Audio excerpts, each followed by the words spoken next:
Qualification of sales. हर धंधे का अपना एक एडवांस क्वालिफिकेशन तो रहता है, लेकिन हर धंधे का अपना एक बेसिक क्वालिफिकेशन भी रहता है। जैसे टीचर बनने के लिए नॉर्मल ग्रेजुएट या बीएड होना बड़ा आवश्यक है, या पीटीसी करना आवश्यक है। मेडिकल इंडस्ट्री, मेडिकल साइंस की इंडस्ट्री में आने के लिए कम से कम एमबीबीएस करना पड़ता है। वैसे हमारे धंधे में भी एक बेसिक क्वालिफिकेशन चाहिए कि इतनी चीजें तो चाहिए ही चाहिए, जिसमें नंबर 1, ऑलवेज स्पीक लाउडली। कभी भी धीरे आवाज में बात करनी नहीं है, कभी भी धीरे आवाज में बात करनी नहीं है। Can you speak loudly? Can you speak loudly? कभी भी आने वाले 3 घंटे तक यदि कोई भी सवाल आप सुनते हैं, यस और नो में जवाब देना है तो जोर से बोलिएगा। दूसरी मेरी गुजारिश है कि अपना हाथ ऐसे बात करके मत बैठिए। सेल्समैन हमेशा खुले शेर की तरह मार्केट में घूमता है। कभी भी ट्रेनिंग में या कहीं पर भी जाते हैं ना, ऐसे हाथ बांध करके कभी नहीं बैठना, नहीं तो आपकी रिसेप्टिविटी कम हो जाएगी। Can you speak loudly? Number 2, इस धंधे में मुस्कुराना बड़ा आवश्यक है। क्यों? क्योंकि इंश्योरेंस बेचने से नहीं बिकता है, इंश्योरेंस जुड़ने से बिकता है। यहां पर कैसा भी आदमी चल जाएगा, लेकिन फुली हुई शक्ल वाला नहीं चलता, मरी हुई बिल्ली वाली शक्ल वाला नहीं चलता। जिसको मुंह फुला करके घूमने का बड़ा कीड़ा हो, वो आदमी इस धंधे में नहीं चलता। यहां पर मुस्कुराना जरूरी है, क्योंकि लोग जुड़ते उन्हीं से है कि जिनके चेहरे पर मुस्कुराहट रहती है। Are you with me? हमारे आगे से काली बिल्ली निकल जाए वो हमें मंजूर रहता है, लेकिन एक फुली हुई शक्ल वाला इंसान पर देख ले तो हमारा दिन वैसे ही खराब हो जाता है। तो कभी भी शक्ल फुला करके काम करना नहीं है, कभी भी शक्ल फुला करके बैठना नहीं है। जब भी क्लाइंट से मिले, और देखिए रोती हुई शक्ल से कोई फायदा होता नहीं है, क्योंकि दुखीराम से कोई दोस्ती करना चाहता नहीं है। दुनिया इज लुकिंग फॉर सुखीराम, कि जो मुस्कुराने वाले लोग हैं। ऊपर से जब आप दुखी रहते हैं ना, तो आपके करीबी लोग किनारा करना शुरू कर देते हैं। लोग एक दूसरे को मैसेज फॉरवर्ड करते हैं कि इसका फोन आए तो उठाना मत, बड़ा दुखीराम है, 100-200 मांग भी लेगा तेरे से, है ना। तो ऐसी गलती कभी नहीं करनी है। We are in the business of insurance industry, इसीलिए हमारा मुस्कुराना बड़ा जरूरी है, क्योंकि हमें लोगों से जुड़ना पड़ता है। हम एक ऐसे प्रोडक्ट में काम नहीं कर रहे हैं कि जो ऐसे ही लोग खरीदने के लिए आ जाएंगे। वैसे भी हमारा प्रोडक्ट कोई खरीदना चाहता, वाह, सबको मालूम है ना, गुड, वेरी गुड। वैसे भी हमारा प्रोडक्ट कोई खरीदना चाहता नहीं है। Are you with me? है ना। लेकिन ये सच्चाई और भी है कि इस दुनिया का सबसे इंपॉर्टेंट प्रोडक्ट इंश्योरेंस है। अगर कोई आदमी बिना एलईडी टीवी के मर जाए, कोई आदमी बिना एक्टिवा के मर जाए, कोई आदमी दिवाली की छुट्टियां मनाने के अलावा मर जाए, तो उसके घर में कोई बहुत बड़ी दिक्कत नहीं आएगी। लेकिन जो इंसान इंश्योरेंस के बगैर मर जाता है, उसके परिवार की तो शामत आ जाती है। यस और नो? उस हिसाब से देखा जाए तो insurance is the most important product of the world. कि आदमी को, और देखिए हमारे देश की सबसे बड़ी कठिनाई यह है कि हमें शोरूम से बाहर गाड़ी ले जाने के पहले इसका इंश्योरेंस करवाया जाता है कि बिना इंश्योरेंस के गाड़ी बाहर नहीं निकल सकती। लेकिन इस देश में कई सारे ऐसे महाराणा प्रताप की औलादे बैठी हुई है कि जो बिना इंश्योरेंस के रोज घर से बाहर निकलते रहते हैं। Are you with me? है ना। लेकिन आएगा, बहुत जल्द मौका आएगा। हम लोगों ने जो मिशन उठाया, आप जैसे क्रांतिकारी इंश्योरेंस एडवाइजर इस इंडस्ट्री में है, तो जरूर ऐसा होगा कि हिंदुस्तान की 125 करोड़ की आबादी बिना इंश्योरेंस के घर के बाहर नहीं निकलेगी। Are you with me? Are you ready for that? Okay. Number 3 my dear friends, dress for success. मैं हमेशा एक चीज कहता हूं, ये इस वजह से भी आपके काम में आएगा, क्योंकि जब आपके चेहरे पर स्माइल होती है तो भी कस्टमर ऑब्जेक्शन थोड़े कम कर लेता है। जब आपने अच्छे कपड़े पहने होते हैं तब भी कस्टमर ऑब्जेक्शन थोड़े कम कर लेता है ना। उसके बारे में डिटेल में आगे आएगा। लेकिन ड्रेस फॉर सक्सेस, मैं हमेशा एक बात कहता हूं माय डियर फ्रेंड्स, आम आदमी कपड़ा पहनता है बदन ढकने के लिए, और एक इंश्योरेंस एडवाइजर कपड़ा पहनता है सफलता के लिए। हम आम आदमी नहीं है, हम इंश्योरेंस एडवाइजर हैं, हम सेल्समैन की जात के लोग हैं, हम सेलिंग इंडस्ट्री के बंदे हैं। तो जब भी हम घर से बाहर निकले तो इट इज वेरी इंपॉर्टेंट कि हम शानदार कपड़े पहन करके निकले।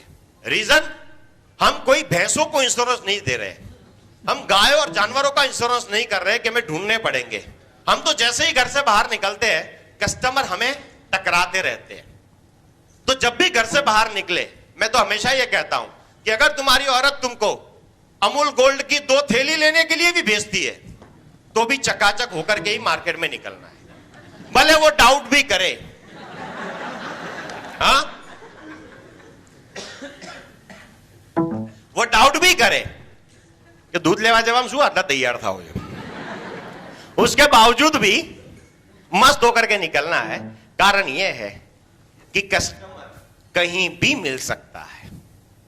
ठीक है। हम एक ऐसे प्रोडक्ट में, अमिताभ बच्चन का एक डायलॉग बड़ा फेमस हुआ था कि जहां हम खड़े रह जाते लाइन वहीं से शुरू होती है। वैसा ही इंश्योरेंस एडवाइजर का रहता है कि जहां अपन खड़े हो जाए धंधा वहीं से शुरू हो जाता है ना। तो always keep yourself up to date. कपड़ा हमेशा सफलता के लिए पहने, बदन ढकने के लिए नहीं पहनना। And last but not least my dear friend, ताली जब भी बजाते हैं ना तो किसी ट्रेनर के लिए नहीं बजानी है। हम ताली बजाते क्यों है? क्योंकि देखिए, आप में से ज्यादातर लोग ऐसे होंगे कि जिनको पढ़ाई लिखाई छोड़े कई साल हो गए। हमें आदत नहीं है ऐसा 2-2, 2.5, 3-3 घंटा तक बैठ करके लिखने की, सुनने की। हम बोलने वाले लोग हैं, और उसमें भी सेल्समैन। आपको बोलने की आदत है और 3 घंटा अगर आनंद ठाकर बिठा करके सुनाने का काम करता है, सुनने के लिए बिठाता है, तो सबसे मुश्किल काम आप लोगों का है। मेरे लिए 3 घंटा खड़े रहना बड़ा आसान है, बोलना बड़ा आसान है, लेकिन आपके लिए 3 घंटा बैठ करके सुनना दुनिया का सबसे मुश्किल काम है। And that is the only reason कि जब भी आप किसी भी ऐसे सेमिनार में जाते हैं, मीटिंग्स में जाते हैं, ट्रेनिंग्स में जाते हैं, तो हमेशा ताली बजाइए, ताकि इस वजह से, ताली बजाने से हमारे एक्यूप्रेशर का काम शुरू हो जाता है, शारीरिक और मानसिक स्फूर्ति मिलती है और हम एकदम जागरूक रहते हैं। आप जब भी गरबा करते हैं ना, आप देखिए 3-3 घंटा आदमी गरबा करता है, लेकिन 3 घंटा तक एक ताली और 3 ताली तक करने के बावजूद भी सनेड़ों में उतना ही मोटिवेटेड रहता है ना, थकान नहीं लगती उसको। क्यों? क्योंकि गरबा करते करते लगातार ताली भी बजा रहा है वो, है ना। तो ताली बजाने से हमेशा स्फूर्ति रहती है। नंबर 2, जब भी ताली बजाए तो लाइक अ बिग स्लैप, ऐसी ताली बजानी है कि जैसे किसी के कान के नीचे खींच के मारी तो कैसे गुम से आवाज आती है ना, वैसी बंधी हुई आवाज तालियों में से हमेशा आनी चाहिए। ठीक है, कई सारे लोग, ताली 2 प्रकार की होती है, एक जवानी वाली ताली और एक बुधालाल वाली ताली। बुधालाल वाली ताली जो लोग ऐसे ऐसे बजाते हैं, this is called Budhalal kind of tali. और जवानी वाली ताली का मतलब यह है कि जिनकी तालियों में बंधी हुई आवाज आती है, वो होती है जवानी वाली ताली। और जवानी वाली ताली की और एक पहचान ये भी है माय डियर फ्रेंड्स, कि जब भी ताली बजाने के बाद अगर आपकी हथेलियां लाल होती है तो समझ लेना जवानी ठूस ठूस के अभी भी भरी हुई है। और अगर हथेलियां लाल नहीं होती, सफेद की सफेद रह जाती है, मेडिकल स्टोर पर जवानी जरूरी है। अच्छा भैया, ओके, चलिए तो एक बार कोशिश करें, चेक करें अपनी जवानी की टेस्टिंग। एक जोरदार ताली आप लोगों के लिए।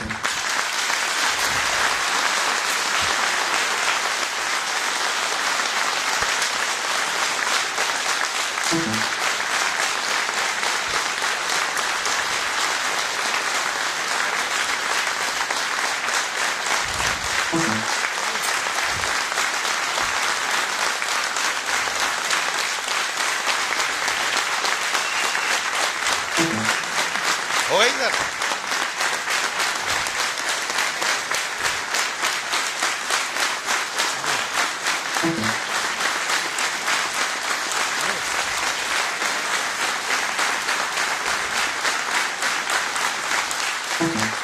चलिए, बहुत बढ़िया। अच्छा, कुछ लोग हैं कि जो ताली बजाते, लेकिन जैसे मेरी नजर पड़ती है ना, हाथ चेक कर ले, हाथ लाल है? अगर लाल है तो शतकवीर, नहीं है तो सिर्फ लाइसेंस चलेगा, बाकी कुछ नहीं चलेगा।